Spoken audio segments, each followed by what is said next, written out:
Egun on guztioi. Buenos días. Gracias a la organización, claro, y a vosotros por acudir.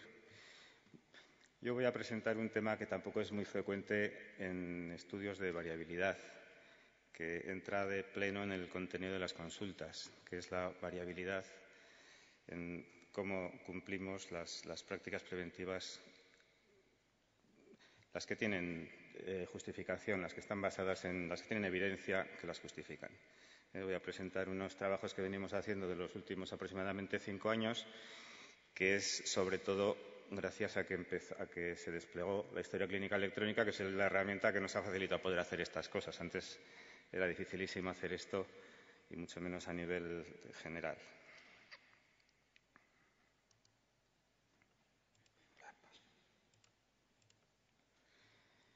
El primer trabajo que hicimos, los antecedentes, lo que voy a presentar va a ser un estudio que hicimos con datos del año 2007, que lo empezamos a elaborar en 2008 y lo hemos visto publicado su artículo principal hace poquito, en este pasado mes de marzo, y luego la evolución que hemos observado entre 2007 y 2011 o incluso hasta 2012, que tenemos datos ya muy recientes, muy calentitos del primer cuatrimestre de este año.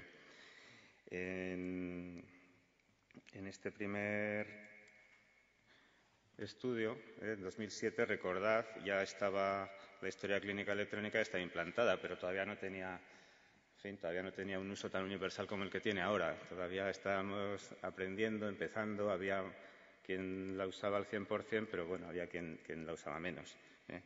Entonces, lo que hemos hecho, sencillamente, basándonos en los criterios que la oferta preferente nos dice que debemos cumplir para determinados procedimientos crónicos, hemos tenido como unidad de análisis la unidad de atención primaria, las 131 unidades de atención primaria que había en aquellos momentos en Osakidetza, que aquí, para los que sois de fuera sobre todo, pues tenemos 3 provincias en la comunidad autónoma. Entonces eran 7 comarcas sanitarias o áreas sanitarias, que decís en otros sitios, aunque esto ahora ha cambiado un poco.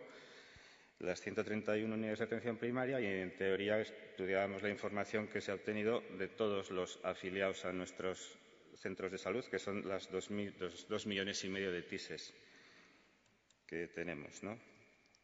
Y lo que hacíamos simplemente, sabéis que la oferta preferente sienta para estos procedimientos crónicos, para algunos de los procedimientos crónicos, unos criterios de cribado, a qué población a riesgo hay que cribar para determinados problemas, cuánta enfermedad hemos diagnosticado en relación con la que esperábamos encontrar según las prevalencias estimadas a partir de trabajos previos, y en qué grado con estas personas diagnosticadas se cumplen los criterios de buena atención que se recomiendan para cada uno de ellos. Entonces, sencillamente, en cada unidad de atención primaria calculábamos el denominador, que son o bien esas personas a riesgo o bien las personas ya diagnosticadas, y calculábamos el numerador a partir de lo que estaba registrado en la historia electrónica. Esto es importante porque, repito, sabemos, sobre todo en 2007, que hay cosas que se hacen que no estaban registradas. Por tanto, desde nuestro punto de vista, pues digamos que no existían. Estos fueron los procesos que estudiamos en este primer trabajo: hipertensión, hipercolesterolemia, diabetes y obesidad, que era un bloque relacionado más bien con el área cardiovascular, abuso de alcohol, depresión y demencia, y ansiedad en relación con salud mental, y asma infantil y del adulto, y EPOC en relación con el área de respiratorio. Utilizamos las prevalencias que proponía el documento de oferta preferente antiguo. Luego esto ha cambiado, que ya lo voy a explicar también, que las habían recogido de trabajos que, como veis ahí, pues algunos son un poco viejecitos. Se estimaba en un 25% la prevalencia teórica de hipertensión a partir de un trabajo publicado en el 99, la hipercolesterolemia a partir de la guía Senfic del 98, en fin. Veremos que esto también tiene cierta importancia luego. Joder.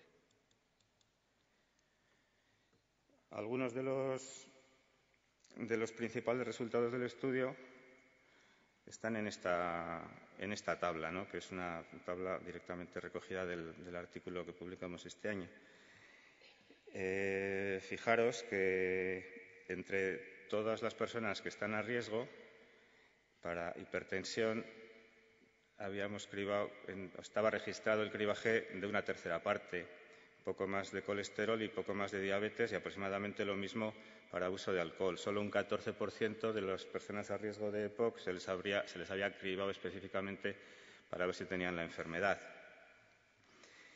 En cuanto a la cobertura, a partir de estas prevalencias teóricas, que digo que pueden estar un poco desfasadas, la cobertura, el total de hipertensos que habíamos diagnosticado, esto lo tenéis en la línea marcada en rojo en la parte de abajo, era del 56%.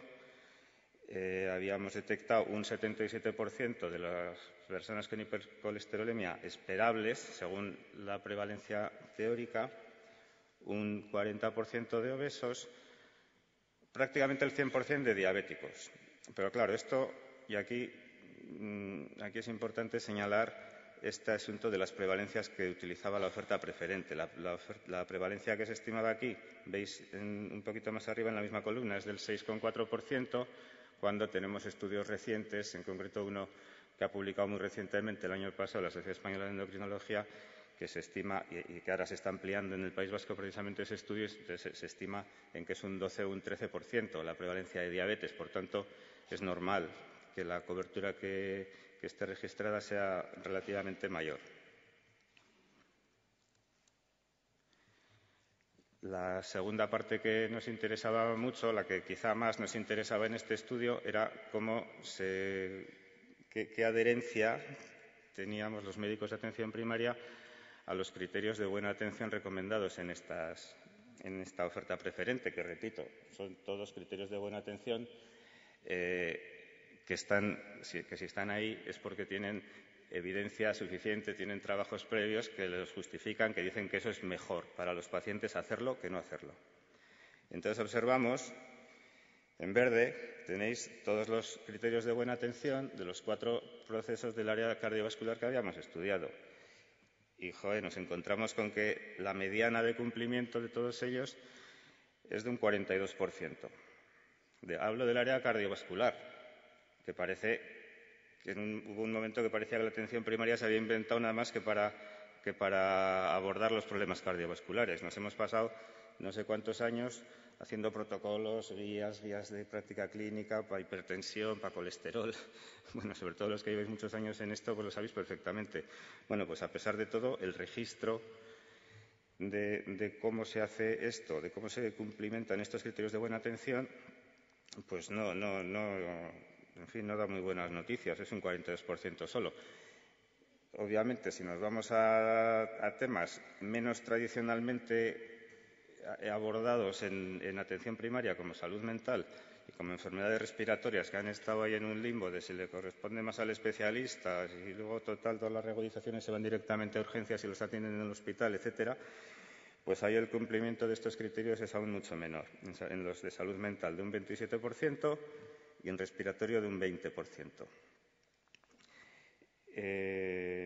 Veis, de todos modos, que algunos de ellos se cumplen notoriamente más. En el área cardiovascular hay alguno del 80%, del 60% y tal. En el área cardiovascular, veis que los que están enmarcados en rojo son los que podemos llamar criterios de resultado, que son los que nos interesan, evidentemente. En qué medida el hipertenso tiene sus cifras controladas, en qué medida el hipercolesterolémico tiene su colesterol bajo control y en qué medida el diabético tiene la hemoglobina glicada y la tensión y el colesterol también en su sitio. Y aquí vemos que, desde luego, no son los criterios que mayor porcentaje de cumplimiento tienen. 36%, 40%. La tensión arterial en diabéticos un escasísimo 20%. Y entre todos los criterios que vemos ahí, pues solo hay uno, que es el último de la fila, que es el consejo para abandonar el tabaco a diabéticos, que ese sí, el 87% de ellos se les ha dicho que les conviene dejar de fumar. En la parte de la derecha, también enmarcado en azul, tenéis la variabilidad, que es lo que nos ha reunido aquí, aunque estamos mezclando variabilidad y cumplimiento, que están muy relacionados. En este bloque, que es todo el bloque de cardiovascular, veis en lo que está enmarcado, que es el componente sistemático de la variación, uno de los indicadores que utilizamos más ampliamente y de los que más relativamente nos fiamos para analizar la variabilidad. Veis que andan todos por el orden del 0,0 algo, es decir, menos de 0,1, lo que se considera una variabilidad pequeña. Repito, estamos hasta aquí de ver guías de práctica clínica, protocolos, etcétera, etcétera. Es decir, este tema lo dominamos y lo hagamos en mayor o menor medida, pero todos lo hacemos más o menos parecido. En salud mental, aquí los que están enmarcados son los que se cumplen mejor. Pero claro, ¿cuáles son los que se cumplen mejor? En abuso de alcohol, tener hecho un análisis de sangre que incluía transaminasas. Esto, bueno, lo tenemos casi cualquiera. En depresión, con un 65%, monitorización. En ansiedad, monitorización. Pero monitorización, ¿qué es? Que a toda persona diagnosticada de depresión en el último año se le deberá realizar al menos 2 visitas posteriores al diagnóstico. La primera en el plazo menor de 15 días y la segunda antes de los 2 meses. Vamos, tampoco me parecen criterios muy exigentes.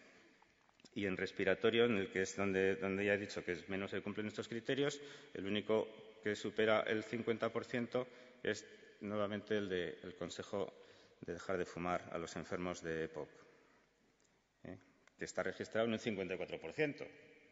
Supongo que al otro 46% también se lo habrán dicho, pero no ha quedado registrado. En este caso, se observa cierta variación en el cumplimiento de estos criterios, pero no se aprecia un patrón geográfico claro. Hay algunas zonas, quizá el sur de Álava, la zona rural de Álava, donde en algunos casos parece que hay más, pero no es muy consistente. En las tablas de abajo tenéis también el componente sistemático de la variación, en el que veis cómo aumenta claramente. Cuanto más incertidumbre hay, cuanto menos se sabe qué es lo que debemos hacer en atención primaria para manejar este problema, más variabilidad. En conjunto de los CBAs de respiratorio, 0,36, que indica una variabilidad alta. 0,25 también. Como conclusiones en este estudio, las que podéis ver también en la publicación, las recomendaciones de prevención y control se cumplen insuficientemente, hay grandes diferencias según el área temática, también hay grandes variaciones entre las distintas unidades de atención primaria y, a mayor evidencia disponible, como es en el área cardiovascular, menor variación, lo que concuerda con una de las principales hipótesis de las variaciones, que es la de la incertidumbre, ¿no? ¿Qué ha pasado hasta 2012? Primero, que han pasado 5 años.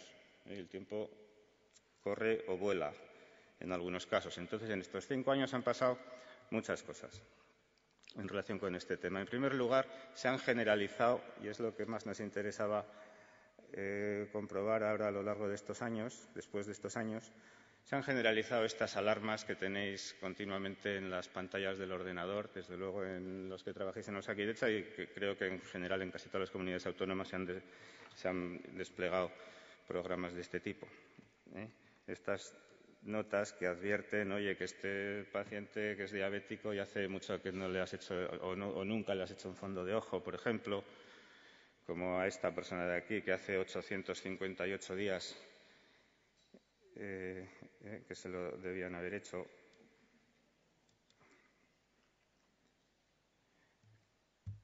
Estos mensajes electrónicos, hay mucha investigación ya sobre ellos. Sabemos que son efectivos, pero sabemos que son solo algo efectivos. No pensemos que vamos a arreglar el mundo a base de mensajes electrónicos. Y además, si preguntamos a los médicos, este artículo, que es un artículo también reciente, muy reciente, de febrero de este año, en un contexto un poco diferente que el nuestro, y tampoco refiriéndose exactamente a estos mensajes, pero que creo que puede dar una buena idea de lo que es la percepción también vuestra de los médicos que trabajáis aquí. Entonces aquí Murphy, que se llamaba Murphy, el señor el autor principal, y sus colegas encontraron que, en relación con este tipo de mensajes, que cerca de la mitad de tales mensajes no eran importantes y que el 80% del texto dentro de estos mensajes era irrelevante. Además, informaban en el estudio que el manejo de estos mensajes consumía de media 49 minutos del tiempo del médico de atención primaria, diarios, 49 minutos diarios. Bueno, ¿qué más cosas han pasado? Que se ha revisado la oferta preferente. La evidencia cambia, también cambian los contratos programa y de vez en cuando hay que revisar el plan de salud y hay que revisar cuáles son las actividades preventivas y cuáles son las que no. Entonces, en enero de 2011 se publicó este informe, que supongo que por aquí hay gente que participó en él. Se publicó en enero de 2011, pero se fue revisando en 2009, 2010. Y entonces los criterios que he expuesto antes pues han cambiado un poquito. Y teniendo en cuenta esto, pues hicimos en los primeros meses de este año la segunda parte de este estudio, que es qué ha pasado de 2007 hasta ahora. Y ahora ya, aparte que se hayan generalizado estas alarmas, ahora ya el uso del registro electrónico, ahora ya sí es prácticamente del 100%. Entonces, lo que hicimos sencillamente es con los mismos, con los que podíamos, porque como ha cambiado la cosa, que ahora os explicaré, pues no podíamos hacerlo con todos los criterios de buena atención, porque algunos han desaparecido, otros han cambiado y simplemente queríamos ver qué había pasado. Los que tenéis en blanco, en la columna de la izquierda, es lo que había en la oferta preferente de 2007, en la columna de la derecha, oferta preferente de 2011. Lo que está en blanco es lo que podíamos comparar, porque se mantiene igual. Lo que está en rojo en la columna de la izquierda ha desaparecido y lo que está en naranja o en estos colores son los que han cambiado un poquito el criterio.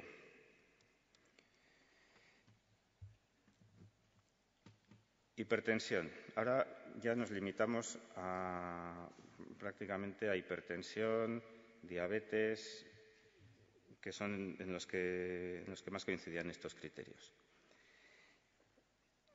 ¿Qué encontramos en hipertensión de 2011?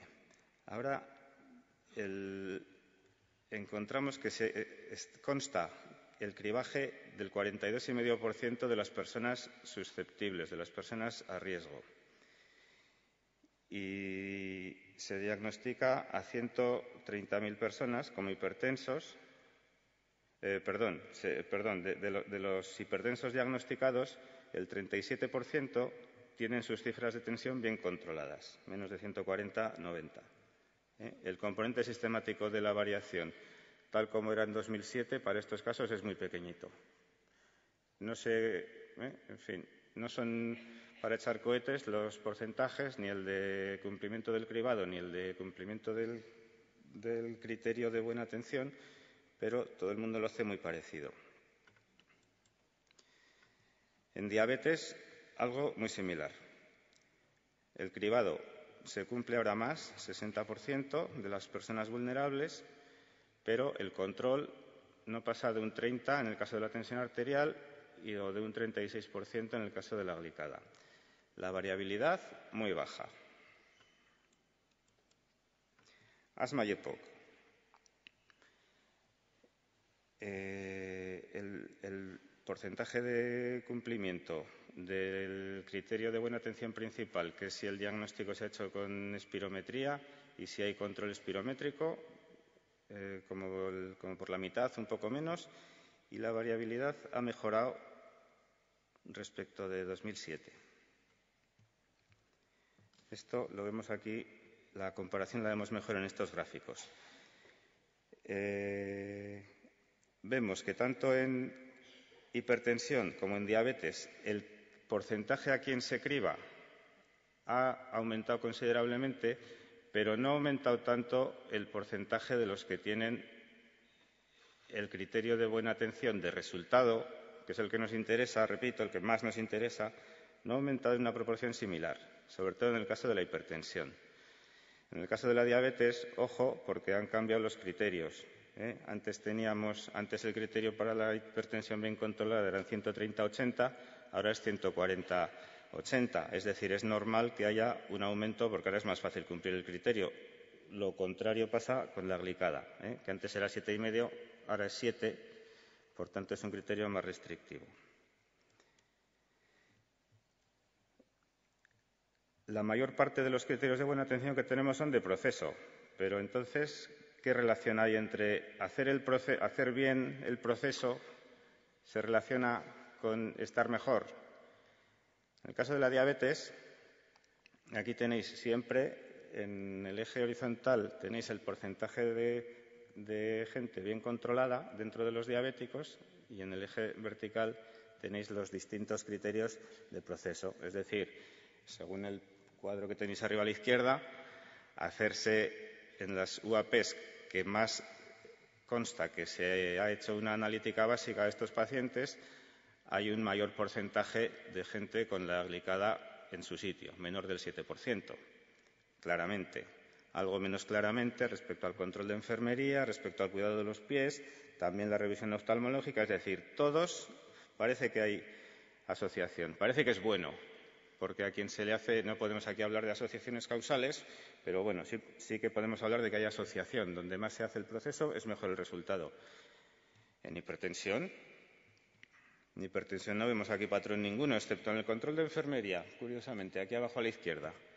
En lo demás, hacer la analítica básica no parece que tiene nada que ver, hacer la analítica periódica que se recomienda tampoco, la determinación del riesgo cardiovascular tampoco, y el estudio electrocardiográfico, un poquito, pero no muy claramente. Entonces, ¿qué pasa entre el proceso y el resultado? Fijaros en estas curvas, que me parece lo más interesante de esta presentación. Esto referido a hipertensión arterial. A la izquierda, el cumplimiento del cribado.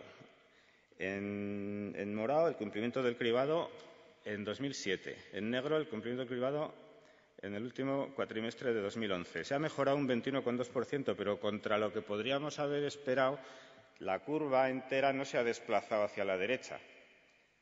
La mitad derecha no se ha movido de su sitio. Los que mejor lo hacían en 2007 siguen haciéndolo igual de bien, pero igual de bien, no lo hacen mejor. Lo que ha desaparecido prácticamente es la cola izquierda de 2007, que era la cola esa pues de los que no registraban, de los que no hacían, la cola que podríamos llamar de la mayor ineficiencia, que esa ha desaparecido, esa se ha estrechado la curva, ya hemos visto que ha mejorado también aquí la variabilidad, pero sin embargo, según el cuadro de la derecha, no vemos una mejoría similar o paralela en el control de las cifras de tensión, que ha mejorado en un escaso 1,5%. En diabetes también hay un aumento enorme de la población a la que se criba y el porcentaje de cumplimiento del criterio de la glicada pues tampoco ha mejorado mucho, aunque repito que esto es una infraestimación porque ahora tenemos 7% y antes teníamos 7,5%. Esto debería ser un poco mayor de haber considerado el 7,5%. Pero no parece que hay una traslación, es decir, que muchas de las cosas que nos piden que hagamos quizá no son tan relevantes, o al menos no lo son en todos los pacientes. Esto ya lo dijo ayer muy bien Víctor Montori, yo no lo voy a decir mejor. Entonces, ¿qué ocurre aquí? Parece que por muy bien que lo hagamos podemos llegar a un 60, un 65% de control de nuestros pacientes crónicos, por lo menos en algunos procesos. El otro, esto no es un muro de la vergüenza, claro, esto es un muro, en todo caso, de la preocupación y de la reflexión a ver qué tenemos que hacer o qué hay que hacer con toda esta parte de enfermedad que sigue por ahí. Ahí, ¿quiénes están? Los que están a la derecha de ese 60%, pues ahí están los que no van al médico, los que van pero no hacen caso, los que van a médicos que no siguen las recomendaciones, por lo menos las más importantes. En fin, ahí hay muchísimos temas que no es lo que queremos describir en este estudio. Falta de tiempo, evidentemente. No podemos hacer todo. Ahora vamos a ver una tablita también muy curiosa. Este es un artículo que se publicó en 2009. También, nuevamente, contexto estadounidense, cupos de 2.500. Aquí, afortunadamente, son algo menores. Entonces, las estimaciones que vais a ver no corresponden exactamente, pero es muy ilustrativo. En la tabla de arriba tenéis el tiempo real que ocupan los médicos de familia en la atención a los pacientes según el tipo de consulta o el tipo de visita. En Estados Unidos, en 2003. Para una consulta de un problema agudo, suponían el 49,3% de las visitas, con una media de tiempo de 17 minutos, lo que ocupaba el 45% del tiempo de ese médico. 18 horas por semana, 3 horas y media al día. Para los problemas de tipo crónico, 36% del total de visitas, 3 horas diarias. Para actividades preventivas, 14% del total de visitas, hora y pico diaria. Estos mismos calcularon, revisaron todas las recomendaciones preventivas que se hacen para problemas crónicos y estimaron lo que se tarda en cumplir cada una. Y bueno, podéis leer el artículo entero, que es muy interesante, pero bueno. ¿Y qué concluyeron? Que el tiempo requerido para cumplir todas las recomendaciones de las guías clínicas que tenemos hoy día, necesitaríamos las 3,7 horas que hemos dicho en la tabla de arriba, que necesitamos para los problemas agudos, que esos no van a cambiar. Además, 10 horas y media, 10,6 horas al día para atender problemas crónicos. Y además, 7,5 horas al día para cumplir todas y cada una de las recomendaciones preventivas que nos van diciendo. Total, 21 horas con 7 diarias tendríamos que estar trabajando para unos de 2.000. Nosotros tenemos 1.800, bueno, pues igual con 18 librábamos. Yo ayer, cuando estaba mirando unas cosillas, cuando salí de aquí, y ya en una de estas miles de cosas que te llegan al ordenador, ya vi en la misma revistilla electrónica, ya vi 2 recomendaciones distintas para mejorar el control de los diabéticos. 2 distintas, contrapuestas, o sea que añadir algún minutillo más. En fin, entonces, yo creo que el mensaje es claro. Lo que decía ayer Víctor Montori con su paciente de 55 años, tan famoso, que le pasan tantas cosas y le hacemos tantas judiadas, pues yo creo que el mensaje es claro. Todo lo que... no podemos pretender que todo se cumpla al 100%, no buscamos la uniformidad absoluta. Hay parte de variabilidad que evidentemente es razonable, porque los enfermos son distintos, necesitan distintas cosas, tienen distintas prioridades y además hay que tener en cuenta que muchas de las cosas tienen su base en evidencia publicada, pero no necesariamente. Soy una alerta electrónica en la historia clínica. Vale, es la última. En fin, a mí las alertas electrónicas me alteran muchísimo, por ejemplo. En fin, que disminución de la variabilidad sí, pero que hasta cierto punto la variabilidad es lógica y que, en fin, el sentido común y la experiencia y el paciente que tenéis delante, pues es fundamental. Más formalmente, esta era la conclusión principal, pero bueno, más formalmente, pues sí que hay un aumento del registro y realización de actividades preventivas, pero la adherencia a estas recomendaciones sigue lejos del ideal. Y no está claro si el hacer bien el proceso, tal como nos lo dicen, si se relaciona claramente con el resultado de la atención. Creemos que se está llegando a un techo en lo que se puede hacer en las unidades de atención primaria y ahora deben ser otras instancias, en los servicios sociales, los servicios comunitarios, en fin. No sé, hay que hacer otras cosas para mejorar esto, porque atención primaria ya creo que se le puede pedir poco más. Y, en fin, esto es todo. Tenía otra, pero me la han chupado entre Víctor Montori y Boro, me han chupado la despedida. Así que muchas gracias.